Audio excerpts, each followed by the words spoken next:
despite the fact his approval rates are plummeting, despite a terrible first 100 days of leadership, despite even the biggest Labour luvvies such as Stephen Fry coming out and openly criticising him. Keir Starmer is someone we still rely upon to rule our country, particularly when faced with the demands of other nations. And I fear the upcoming Commonwealth Summit is going to be a massive, massive test for Keir. King Charles and Prime Minister Keir Starmer face demands to pay astonishing $200 billion in reparations over the UK's role in the slave trade. Now, $200 billion, it's worth pointing out, is enough that would bankrupt the UK. It is money we do not have. We already have a significant fiscal black hole in this country, with the constant threat of increased taxation and raids on the pension pots of the elderly. We cannot afford to be paying out any more money than we already do to foreign countries. And it's safe to say that the amount of money that we give to foreign nations, including those in the Commonwealth, is not unsubstantial. We already pay millions and millions in foreign aid, and some of this goes to countries that it's debatable whether or not they actually require that, and whether or not the financial state of the UK can even continue to support this.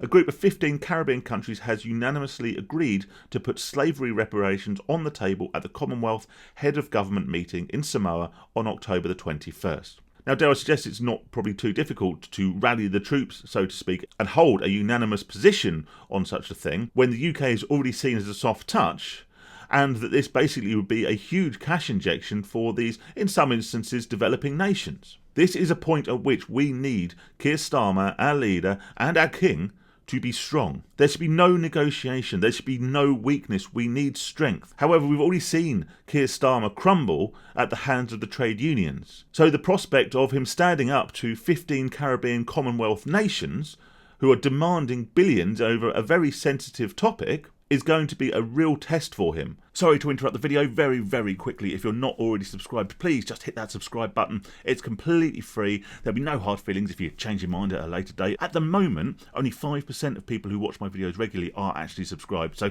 let's change that around a little bit. Hit that button and it'd be greatly appreciated. It helps me more than you know. There'll also be a link in the description down there if you want to buy us a beer. But for now, back to the video. And I'm concerned he doesn't have the backbone to deal with this in an assertive manner, to shut down these demands before they're allowed to gather momentum. If we were to even consider talking about reparations, then we also need to consider the true cost paid by the United Kingdom and Great Britain when it comes to the abolition of the slave trade. We also need to consider that whilst, yes, the UK did benefit financially from the slave trade, many other countries and the supplier of indigenous slaves to the UK, to America, were also guilty in playing their part in the trade. And in many cases, they had absolutely no input into its abolition, which was mainly dealt with by the Western world.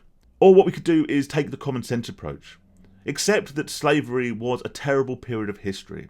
Accept that slavery is never acceptable and denounce any countries where it still exists and where it's still very much a problem. But we need to move on. Opening the door of financial reparations will be a never-ending battle. If we give in now in whatever capacity, be that the full demanded amount, which simply would bankrupt the country, or a lesser amount, then the demands will keep coming. And the demands won't keep coming just from the same nations, they'll come from all over the world. Then they'll come for all manner of reasons, for previous historic injustices. We should not bury the history of slavery. We should not forget what has happened in the past, as those who forget history run the risk of repeating it. However, things should be left in the past. As a nation, the deeds, both good and bad, of our great ancestors are not the responsibility of the current population. And whilst they should still continue to learn about their nation's history, the nations from which these slaves originated, the great ancestors of these slaves, are not direct victims of any living person or any living government. We need our government to be strong.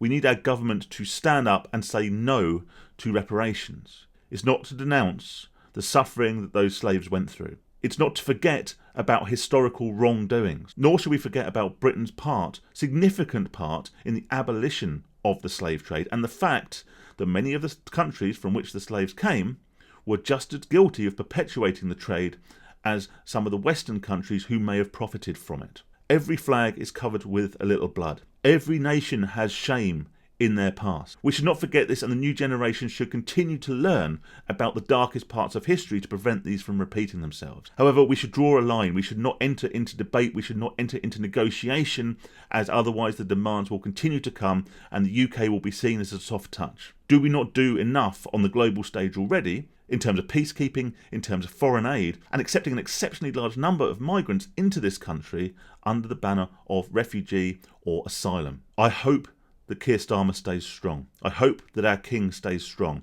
I hope that we refuse to negotiate terms and rather close the book on this before it gets the opportunity to gain momentum, but only time will tell. Stay safe and stay sane, everyone.